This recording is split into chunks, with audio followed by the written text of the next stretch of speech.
Refined oil क्यों नहीं पड़ता? तो ये तो खुशी की बात है। जो रिफाइंड तेल 11.5 pH के पानी से नहीं पड़ता तो आपकी बॉडी भी फाड़ नहीं पाएगी। आप किसी को डेमो देने जाते हैं, वो बोलता है कि आपने तेल फाड़ के बता दिया, अब हमारा भी तेल आप फाड़ के बताओ। तो आपका तेल अगर 11.5 pH के पानी से नहीं पट रहा है और आप उस समय बनी हुई सब्जी दाल खा रहे हैं तो 100% आपको ब्लॉकेज होंगे, क्योंकि आपके खून का pH कितना है? 7.3। जो काम 11.5 नहीं कर पा रहा है वो कहां से करेगा 7.3? वो पूरा तेल घूमते रहेगा और गढ़ाने होंगी और वो कैंसर होगा, ब्लॉकेज होगा, सब होगा। डिस्कस करेंगे कैंसर को। तो जो तेल आप लोग खा रहे हैं ना, डबल रिफाइंड, ट्रिपल रिफाइंड, और वो कैंसर पानी नहीं पट रहा है, तो समझिए कि आप बहुत ज्यादा रिस्क में हैं। डेमो देने वाला रिस्क नहीं। आप लोग हैं ये देखो तेरा तो डेमो फेल हो गया, उसका डेमो फेल नहीं हुआ है, वो आपका जो ऑयल है वो फेल हो गया है। दूध जो पिएगा उसका डायबिटीज कभी ठीक नहीं होगा। कैंगन वाटर का बाप भी आ जाए तो भी नहीं करता है, तो जब तक दूध नहीं छोड़ेगा। इतना सच बोलना। दूसरा कारण दही, लार्जेस्ट बिगेस्ट कारण ऑफ डायबिटीज दही। और तीसरा कारण तेल। ये 3 चीज अगर आपके जीवन में है, आप पानी पिएंगे कंट्रोल हो जाएगा, लेकिन वापस आ जाएगा कंट्रोल होना। अगर आप चाहते हैं तो इन चीजों को कम कर दीजिए, उसमें से दूध को तो हटा ही दीजिए, दही की तो जरूरत ही नहीं है आपको। सिर्फ बचता है तेल, तो उसको 4 से 8 के बीच में भोजन में उपयोग कीजिए तेल। पहले तो दिवाली दशहरे पे यूज करते थे हम। तो अभी भी नर्मदा परिक्रमा करने जाते हैं तो वहां पर ये जितने ऋषि मुनि साधुएं बैठी है, ये पानी में उबाल सब्जियां बना के खाती हैं। पालक की सब्जी, टमाटर की सब्जी, मेथी की सब्जी, सुआ पालक, तो पानी में बॉइल करके नमक तुलसी डाल के खाती है। हमें हर चीज में तेल लगता है, तो हमें सोचना होगा कि हम बॉडी को डैमेज करेंगे, फिर हमें 3 लाख की मशीन लेंगे, हम सोचेंगे अब सब कुछ ये मशीन ठीक कर देगी, सारी जवाबदारी इस मशीन की है। तो ऐसा नहीं है। हमें हमारी जवाबदारी है कि हम कुछ गलत चीजें खाने से बचें। तो रिफाइंड ऑयल क्यों नहीं फटेगा? क्योंकि उसमें पेट्रोलियम पदार्थ डाले गए हैं, उसकी खुशबू निकाल दी गई है, उसमें पेट्रोलियम पदार्थ डाले गए हैं, और वो नहीं फटेगा। आपकी बॉडी में भी नहीं फटेगा, वो जम जाएगा, उसी से आपको पथरी होगी। अभी कोई आया था बोला था मुझे बार पथरी होती है। हमने कहा तेल कितना खाते हो? तो बोले सुबह से लेकर शाम तक तेल खाता हूं। होगी ना पथरी, गॉल ब्लैडर में शुगर भी होगी आपको, क्योंकि आप पेट्रोलियम वाला ऑयल खा रहे हो। कच्ची घानी का तो ऑयल आप 4 से 7 बजे के बीच में खा सकते हो। कोई कब खाना, कितना खाना, उसमें आएंगे होंगे जिनके घुटने उठने खराब हो रहे हैं। अब 11.5 pH के पानी को गर्भवती महिला को नहीं लेना। यहाँ तक तो बात क्लियर होती है। 2.5 pH के पानी से तुलना नहीं करना है। आप तुलना करते हैं 2.5 pH का पानी जो है वो कब पीना है? जब आपको दस्त लग जाए, है ना, जब डायरिया हो जाए, फूड पॉइजनिंग हो जाए, या फिर आपको प्रोटीन नहीं पच रहा है। 2.5 pH का पानी मुंह के अंदर आप लेंगे तो आपके दांत के अंदर बैक्टीरिया है वो एसिडिक है, इसलिए भगवान ने लाल एल्कलाइन बनाई है। अगर आप एसिडिक पानी से दांतों को धोएंगे तो गिर पड़ेंगे। अगर आप रोज 2.5 pH के पानी से कुल्ला करेंगे दांत सड़ के गिर जाएंगे। हमने एक प्रयोग बताया, हमारे पास बच्चे आए कि इनको रूट कैनाल ट्रीटमेंट करने की जरूरत है, इनके दांत खराब हो रहे हैं। तो हमने कुछ मत करो, 11.5 pH का पानी लो और इसमें त्रिफला चूर्ण 1 चम्मच डाल दो, किसी भी ब्रांड का ले लो, पतंजलि, हिंदू, ऊर्जा, जो भी आपको चाहिए, 1 चम्मच डाल दो त्रिफला चूर्ण, और रात भर इस पानी को रखो 5 की बोतल में। अगले दिन उस पानी को हिलाओ, उससे खुला करो, मुंह में रखो 10 मिनट, मतलब मुंह खुला के थूक दो। ये बार करो ऐसा, तो 3-4 दिन करते रहो। सभी के सभी बच्चों में रूट कैनाल ट्रीटमेंट करने की जरूरत ही नहीं पड़ी, ठीक हो गए दांत उनके, सिर्फ ये प्रयोग करने से। अब पायरिया हो जाए, दांत में बदबू आ रही, तो 11.5 pH के पानी से तो बच्चे मंजन नहीं करते, दांत बहुत ज्यादा खराब हो रहे हैं, हिल रहे हैं। तो क्या करना है? ये अजवाइन, लौंग और पुदीना। अजवाइन कितनी लेना है? 1 चम्मच, 8 से 10 ये आपका लौंग और आपका पुदीना, तीनों चीजें एल्कलाइन है, इससे इसका pH और बढ़ जाता है। और इसको रात में गला के रखो, अगले दिन इस पानी से कुल्ला करो। बच्चे जैसे रात को ब्रश नहीं करते, कुल्ला करो इस पानी से 11.5, तो उनके दांत कभी खराब नहीं होते। ऐसी बहुत सारी चीजें हैं। टेक्नोलॉजी का फायदा है, लेकिन हम टेक्नोलॉजी से हमारी पूरी बॉडी को मेंटेन कर सकते हैं। अब जिसका डायबिटीज है, शुगर बढ़ रहा है, तो चावल और आलू जो आप खाते हो, इसको गला के रखो 11.5 pH के पानी में। इसमें आप गाजर भी गलाओगे ना तो भी फीका हो जाएगा 1 घंटे के बाद। इतना शुगर डिस्ट्रॉयड पानी है 11.5 pH का पानी। अब आलू खाने से शुगर बढ़ती है क्या? कभी नहीं बढ़ती। लेकिन आलू को अगर आपने अभी फ्रेंच फ्राइज बना के खा लिया, आलू में तेल डाल दिया, उसको चला दिया, शुगर बढ़ जाएगी। जैसे ही स्टार्च में ऑयल जाता है शुगर एक्टिवेट होती है। अगर आप बॉइल आलू खाएंगे तभी आपकी शुगर नहीं बढ़ेगी, उल्टा वजन कम होगा, वेट लॉस करेगा आलू। चावल खाएंगे, जीरा राइस खाएंगे, शुगर बढ़ जाएगी। जैसे ही चावल में जीरा डाल के इसको चला दिया आपकी शुगर बढ़ना स्टार्ट हो जाएगी। तो जब भी आप स्टार्च में तेल डालोगे तब आपकी शुगर बढ़ेगी। अगर आप उबला हुआ खा लोगे आलू, उसमें ऊपर से तेल डालोगे, आलू उबले हुए, तो शुगर नहीं बढ़ेगी। लेकिन अगर आपने तेल को गर्म करके उसमें आलू चला दिया और आलू खा लिया आपको, तो डायबिटीज है आपको 100% आलू में आपको शुगर बढ़ जाएगी। अब किसी को चावल खाना है तो कैसे करेगा? अभी चावल की इतनी सारी वैरायटी मैंने दी हुई है। इसमें जो हम देखते हैं कि ये बासमती सबसे बेकार 63% शुगर हाइट करता है, और आपके जो गांव में चावल होते हैं वो भी इंद्राणी, विलेज राइस, ये भी 40% आपकी 40% शुगर को बढ़ा देते हैं आपके ब्लड में। तो अब जिसको डायबिटीज है वो, उसको अगर चावल खाना है तो उसका तरीका क्या है? अगर मुझे डायबिटीज है, मुझे चावल खाना है और मैं चाहता हूँ मुझे शुगर की बीमारी ना हो, मुझे डायबिटीज ना हो, तो क्या करना पड़ेगा? दूसरा तरीका, चावल को हमने कुक कर लिया सुबह, उसको फ्रिज में रख दिया। कितने घंटे? 24 घंटे। मैंने सुबह 8 बजे चावल बनाया, 9 बजे फ्रिज में रख दिया, और अगले दिन 9 बजे के बाद मैं अगर इसको गर्म करके खाता हूं तो मेरी शुगर नहीं बढ़ेगी। रिसर्च सारी चीजों के अवेलेबल है, तो ये रिसर्च बताता है। ब्लड शुगर स्पाइक 52 बासमती आ गया। जैसे ही उसको कुक किया और जैसे ही बासमती को रेफ्रिजरेट किया और फिर गर्म करके खाया, यही बासमती जो है 38 पे आ गया। पहले 65 था, 52, ठंडा करने के बाद जब फिर गर्म किया तो 30 में। जब फिर ठंडा करने के बाद चावल को फिर गर्म करते हो, शुगर नहीं बढ़ता। तो ये जो रिपोर्ट कहती है कि अगर मुझे चावल खाना है तो मैं कैसे खाऊंगा?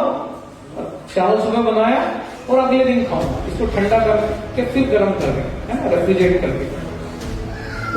रोटी में गेहूं 86% स्पाइक देता है। जब आप गेहूं की रोटी खाते हैं तो 86% शुगर बढ़ जाती है आपकी। और यहीं पर हम बाजरा, जौ, रागी कंपेयर करते हैं तो ये आंकड़े से तो ये बिल्कुल कम है 49, और इससे भी कम जब हम इसके साथ फाइबर इंक्लूड करते हैं रोटी के साथ, तो है ना, जौ की रोटी और सब्जी तो 33 पे आ जाता है। शुगर बढ़ती ही नहीं जौ की रोटी और सब्जी खाने से। तो जिसको डायबिटीज है 3-3, 4-4 दिन में डायबिटीज जाता है। अभी कीटो रोटी क्या है? शुगर बढ़ती नहीं कीटो रोटी कैसे बनती है? 4 चीजों से बनती है। इसका बुरादा पाउडर बादाम का, इसके बाद आपका ये इसबगोल, अलसी, और जो है कोकोनट पाउडर में पंपकिन सीड्स। अरे अगर हम, लेकिन ये आप बना नहीं सकते घर पे, क्योंकि ये आप जैसे मिक्सर में डालोगे वैसे क्या होगा, ये तेल छोड़ देगा।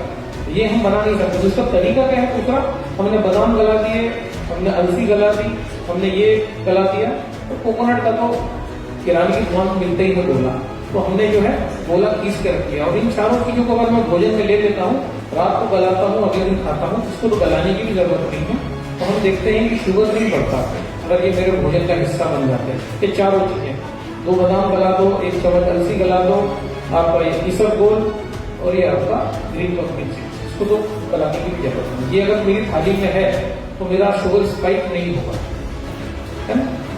ये हम इसका यूज करते हैं 11.5 का एनिमा देते हैं, थायराइड हो जाए तब देते हैं। यहाँ कोई थायराइड वाला भी आया था, कोई था थायराइड वाला, इसको थायराइड था जो मेरे से मिलना है तो हाँ नहीं। तो ये ऐसा एनिमा पॉट मिलता है बाजार में। ये आपकी बड़ी आंख है, बड़ी आंख में 76 पॉइंट होते हैं, तो यहाँ पर हर जगह मल फंस जाता है। ये मल निकलता नहीं, यहाँ फंसा तो आपको जो है डायबिटीज होगा, यहाँ पर मल फंसा तो थायराइड होगा। तो जब आप 11.5 pH का, ये इस टाइप से आता है कंटेनर, इसमें आपने जैसे पानी डाला, 1 लीटर पानी इसमें डल जाता है 11.5 pH का। ये इसमें ये कैथेटर आता है, तो ये आपका गुदा मार्ग, जहाँ से लैट्रिन निकलती, मल पास होता है, वहां पर जब हम इसको लगाते हैं पूरा पानी जाता है, यहाँ तक ये पानी जाता है, तो ये पूरा कचरा निकल जाता है। 7 से 8 दिन में आपका ये जितना कचरा है सब निकल जाएगा। रोज इसको सुबह 2 बार लेना है, बैक टू बैक लेना है। जिसको भी डायबिटीज की प्रॉब्लम है, आप लेके देखना, जिसको अननेसेसरी इचिंग हो रही है, खुजली हो रही है, थायराइड हो रहा है, समझ में नहीं आ रहा क्या बीमारी है, एनीमा 11.5 pH का लेना स्टार्ट करो। कैंसर में तो 20-20 बार हम बोलते हैं एनीमा लेने, 11.5 pH की पानी। लेकिन नॉर्मल केस में थायराइड है आपका, वो जो भैया बता रहे थे कि सोराइसिस है ना, 11.5 pH के पानी का एनीमा अगर सुबह बैक टू बैक लिया जाए, पहले नॉर्मल हम जब फ्रेश होने चले जाए उसके बाद एनीमा ले लें, दोबारा फिर वही एनीमा ले लें, मतलब एडमिट ही हो जाए बाथरूम में, 100% चर्म रोग आपके जाते हैं। ये आंख जैसी क्लियर होगी, इसमें पत्थर की तरह मन जमा रहता है और एनीमा से यहीं तक पानी पहुंचता है, यहां तक नहीं पहुंचता है। तो यहां तक ये क्लीन करता है हमारा इमली का पानी, इसका भी मैं उल्लेख करूंगा। स्पर्म काउंट अगर बढ़ाना है तो शुक्राणु की कमी हो रही है, ये स्लाइड जेंट्स के लिए। गन्ने का रस ले लो, उसको उतना ही कैंगन पानी मिला दो 2.5 pH का, 100% स्पर्म काउंट बढ़ जाएगा। किसी को भी बेबी प्लान करना है, कोई महंगी गोलियां दवाई खाने की जरूरत नहीं है। गन्ने के रस में, गन्ने का रस हाईली एल्कलाइन होता है, इसमें सारे मिनरल होते हैं और इसको जो है 9.5 में ले लो, सारे मिनरल तेजी से चले जाते हैं और आपका स्पर्म काउंट बढ़ता है। कितने लोगों को हमने बढ़ा देखा, हजारों लोग जिनको बेबी प्लान करना है। सिर्फ ओनली फॉर जेंट्स से स्लाइड है ना। ये for white discharge, white discharge में हमने जो सबसे अच्छा हमारा प्रयोग निकला है वो है आंवला ले लो, शहद ले लो और जो है कैंगन पानी में मिला। आंवले को तुम ऐसे ही खा सकते हैं, आंवले 4 आंवले का रस निकाल दिया, शहद उसमें मिला दिया, कैंगन पानी मिला दिया, 1 महीना ले लो आप सुबह खाने पर, 100% व्हाइट डिस्चार्ज, 100% व्हाइट डिस्चार्ज करके देख लेना। शहद ओरिजिनल होना चाहिए, ऐसा नहीं हो कि आप लोग 150 रुपए वाला शहद ले आए, अच्छा लोकल शहद हो, अच्छा शहद। बाजपन भी बात करेंगे, पीसीओडी, जिनको पीरियड्स में बहुत ज्यादा तकलीफ होती है, बहुत ज्यादा पेन होता है पीरियड्स के दौरान, दालचीनी उस टाइप से लेना, खड़ी 5 का ग्लास लें, पानी डालें 2.5 pH का, दालचीनी डालें, 1 दालचीनी का टुकड़ा डालें, इसको रेफ्रिजरेट करके इसका बर्फ जमा दो और बर्फ जमाने के बाद कभी बर्फ जम जाए इस पानी का, दालचीनी का, इसको निकाल लो, उसको डाइनिंग टेबल पे रखो। जब वापस ये पानी नॉर्मल पानी जैसा हो जाए, ये पानी पी जाओ और दालचीनी चबा चबा के खा लो। ये कब करना है? 25 तारीख को पीरियड आने वाला है तो 21 तारीख से ही करना चालू करो। पीरियड आने के बाद ये नहीं करना है, पीरियड आने के पहले करना है। आपको जितने भी दर्द होते हैं वो दर्द होने ही बंद हो जाए। कोल्ड प्रयोग है, डायरेक्ट कोल्ड, क्योंकि आपको बहुत सारी चीज बताऊंगा। अब ये भी हमारा सिग्नेचर प्रयोग है। जिनका गर्भाशय बहुत ही खराब हो रहा है, इन्वर्टेड हो गया, झूल रहा है, लूज पड़ गया है, उसको अगर टाइट करना है, अंदर से उसको क्लीन करना है, तो ये गेंदे के फूल ले लो, इनमें भी पेस्टिसाइड होता है, तो इनको 11:30 में डिप करो, इनका पेस्टिसाइड निकाल दो, इसके बाद इनको सुखा दो। 2 तरीके हैं इसको करने के। इनको कैंगन पानी में डालो और या तो कैंगन पानी बॉइल करके गैस बंद करके पंखुड़ियों को उसमें डालो और जो है ये पानी जैसी कलर आ जाए, इसका कलर चेंज हो जाए पानी का, इसको पीना स्टार्ट कर दो। खाली पेट पीना है। जिसको भी गर्भाशय में कोई समस्या है, गठाने हैं, 2 तरीके से बताएं, गर्म कोल्ड मेथड और एक जो है वो हॉट मेथड। ये मेथड कौन सा वाला है? ये मेथड है आपका सूरज की रोशनी में गीले फूलों को पानी में डाल के रखना। एक मेथड है हॉट मेथड, जिसमें आप 12 महीने उस प्रयोग को कर सकते हैं। इनको आप सुखा दो और पानी को गर्म करो, गैस बंद करके सूखी पत्तियों को डाल दो।